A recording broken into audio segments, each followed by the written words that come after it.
আশা করতে পারি না স্যার।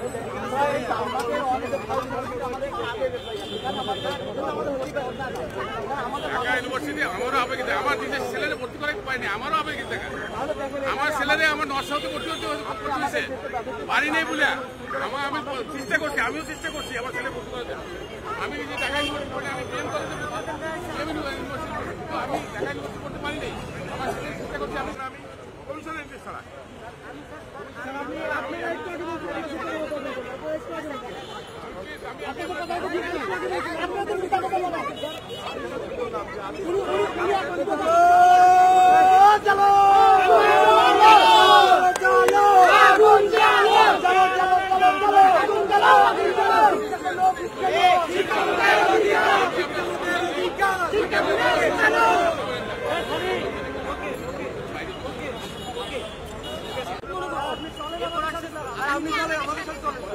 আমাদের সাথে চলেন আপনি। আপনারা পল্টন দেখি আমরা মিছিল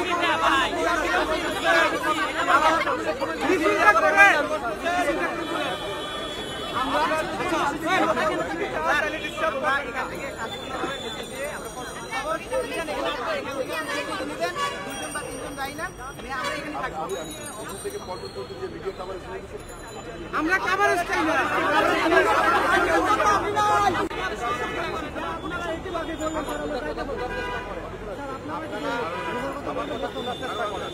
আপনারা এই আন্দোলন করে একটা কর্তৃপক্ষকে জানাবেন আমাদের বর্তমান করতে সুযোগ দাও, এই কর্তৃপক্ষ কারা?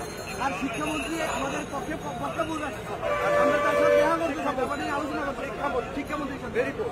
আপনারা এইভাবে আন্দোলন না করে আমরা এই যে আপনি এখানে অনেক স্টুডেন্ট আপনাদের আন্দোলনটা আমরা পেয়েছি সবাই জানে। টিভি দেওয়া হয়েছে এবং আরো টিভি দিয়েছি। তারপরে দেখা করার জন্য যে পাস লাগে সেই পাসের জন্য দিয়েছি। যাওয়ার পরে সেখান থেকে দুজনের নাম্বার দেওয়া হয়েছে, শিক্ষামন্ত্রীর পিএস, তারা ফোন করে বলে রং নাম্বার, তাহলে সচিবালয় থেকে রং নাম্বার দেওয়া হয়। আইন কি আমাদেরকে দেন নেওয়ার জন্য স্যার শিক্ষামন্ত্রীর সাথে দেখা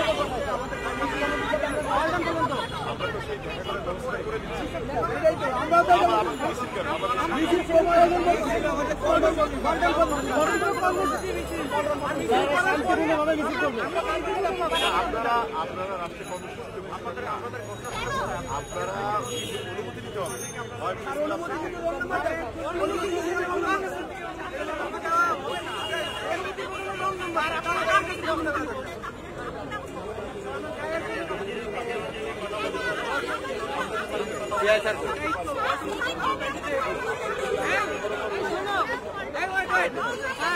আমাদের স্যার আপনাদের ইয়া থেকে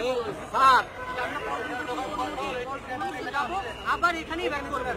আপনাদের যদি লাগে ভালো লাগে তাদেরকে আমার সাথে দিয়ে দেন, কিন্তু করবেন তারপরে প্রতিনিধিকে আর হচ্ছে আপনারা তিনজন প্রতিনিধি আমরা চলে যাবেন।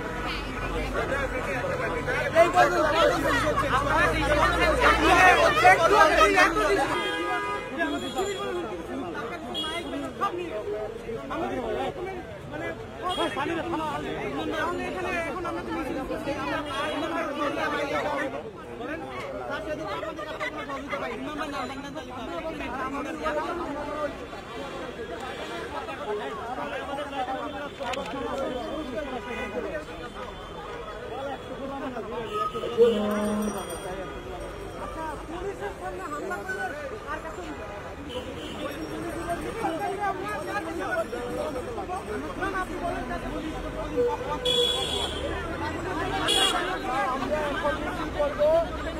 আপনি যদি গণতান্ত্রিক চর্চা করেন সেক্ষেত্রে আপনার বাড়ি আপনার রাইট নাই এখানে। পুলিশ সামনে করে আমাদেরকে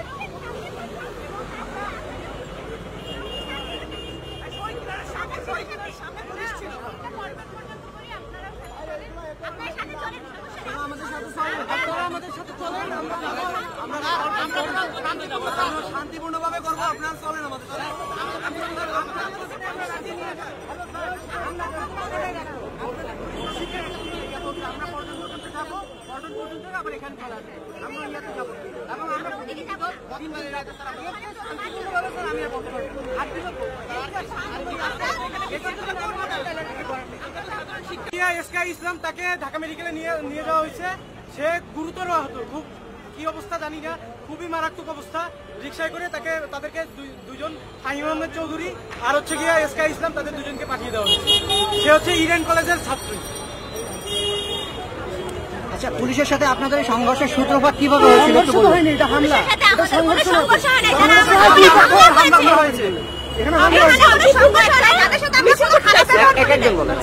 আমরা আমাদের আন্দোলনটা জানাতে গেছি যে আমরা সেকেন্ড টাইম চাই, এই জন্য আমরা এখানে বসেছি। যদি তারা আমাদের দাবি না মেনে নেয় আমরা এখান থেকে উঠবো না। তারা আমাদের উপরে হামলা করেছে, তারা লাঠিচার্জ করার কোনো অধিকার পায় না। তারা কোত্থেকে অধিকার নিয়ে এসেছে তারা আমাদের লাঠিচার্জ করে? তারা আমাদের বলে সবকিছুর জন্য অনুমতি লাগে, কোত্থেকে অনুমতি নিয়ে এসেছে আমাদের উপর লাঠিচার্জ করে?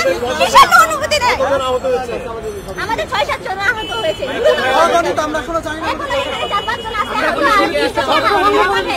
না, একই জায়গায় এখানে তো বলা এখনই এক্স্যাক্টলি ভালো হচ্ছে না। আমরা বোঝানোর চেষ্টা করতেছি, আমাদের বন্ধুরা বলছে ঢাকা বিশ্ববিদ্যালয়ে ঢাকা মেডিকেলে পাঠানো হয়েছে। একজনের নাম ইসকায়া, সে ইডেন মহিলা কলেজের ছাত্রী, আরেকজন হচ্ছে ফাহিম চৌধুরী, সে ঢাকা বিশ্ববিদ্যালয়ের ছাত্রী। আচ্ছা আপু একটু যদি বলতেন যে যারা আহত হয়েছেন তাদের নামটা একটু বলতে। যদি গুরুতরভাবে আহত হয়েছে হচ্ছে ইসকায়া, তার না সে হচ্ছে ইডেন মহিলা কলেজের স্টুডেন্ট, এবং ফাহিম চৌধুরী তার পা ভেঙে দেওয়ার অবস্থা করে ফেলেছে এবং অনেক খারাপভাবে আহত হয়েছে এবং তাকে ঢাকা মেডিকেলে পাঠিয়ে দেওয়া হয়েছে। আমাদের এখানে এখনো 2জন ছাত্র আছে যাদের পা ভাঙার মতো অবস্থা হয়ে গেছে, হাঁটতে পারতেছে না, পায়ের ভিতর বাড়ি দেওয়া হয়েছে এবং পুলিশরা আমাদের মেয়েদের গায়ে হাত তুলেছে, এর কোনো রাইট নাই। আচ্ছা, এখন আপনারা অন্য কোনো কর্মসূচি দিচ্ছেন বা কোনো সিদ্ধান্ত নিয়েছেন কি? এটা পরবর্তীতে কর্মসূচি নেবে, সেটা সবাই জানতে পারবে। আন্দোলনটা কি নিয়ে একটু যদি বলতেন সংক্ষেপে। দ্বিতীয়বার ভর্তি পরীক্ষার জন্য আন্দোলন, সবাই আসবে। আপনারা সকলে অবগত আছেন যে আমরা ঢাকা বিশ্ববিদ্যালয় সহ সকল পাবলিক বিশ্ববিদ্যালয়ের দ্বিতীয়বার ভর্তি পরীক্ষার সুযোগের দাবিতে প্রেস ক্লাবে আজকে সকাল 10টা থেকে অবস্থান করছিলাম। প্রথম খণ্ডে আমরা মানববন্ধন করেছিলাম। আমাদের ঢাকার বাইরে থেকে অনেক বক্তারা এসেছিল, তখন তারা তাদের বক্তব্য এবং তাদের যে আবেগের জায়গা, ঢাকা বিশ্ববিদ্যালয়ের তাদের যে আশা ভরসা, তাদের মিলে যে আশা আকাঙ্ক্ষা, সেটা তারা বলেছিল। বলার পরে হচ্ছে আমরা এখানে দাঁড়াইছিলাম। আমাদের ঘোষণা হলো যে কর্মসূচি যে আমরা পল্টনের দিকে আমাদের মিছিল নিয়ে যাব। ওখান থেকে আমাদের 2-3 জন প্রতিনিধি টিম আমাদের যাবে সচিবালয়ে, শিক্ষামন্ত্রীর কার্যালয়ে, শিক্ষামন্ত্রীর সাথে কথা বলবে এবং আমাদের যে বক্তব্য সে বক্তব্য পেশ করবে। কিন্তু যখনই আমরা আমাদের মিছিল নিয়ে যেতে চাইছিলাম তখনই আমাদেরকে প্রেস ক্লাবের দায়িত্বে যে পুলিশ আছে বাসার ভাই, উনি আমাদেরকে বাধা দেয়। বাধা দেওয়ার পরে আমরা ওনার সাথে অনেকক্ষণ বার্গেনিং করলাম। আমরা বলেছিলাম যে আমাদেরকে সচিবালয়ে যেতে না দিন, অ্যাটলিস্ট পল্টন পর্যন্ত আমাদের যে ঘোষিত কর্মসূচি সে কর্মসূচিটা করতে দিন। কিন্তু পুলিশ আমাদেরকে কোনোভাবে টলারেট করে না, আমাদেরকে বলছে যে আপনারা এখান থেকে কোনোভাবে কোথাও যেতে পারবেন না, আপনাদের প্রোগ্রাম এখানে শেষ করতে হবে।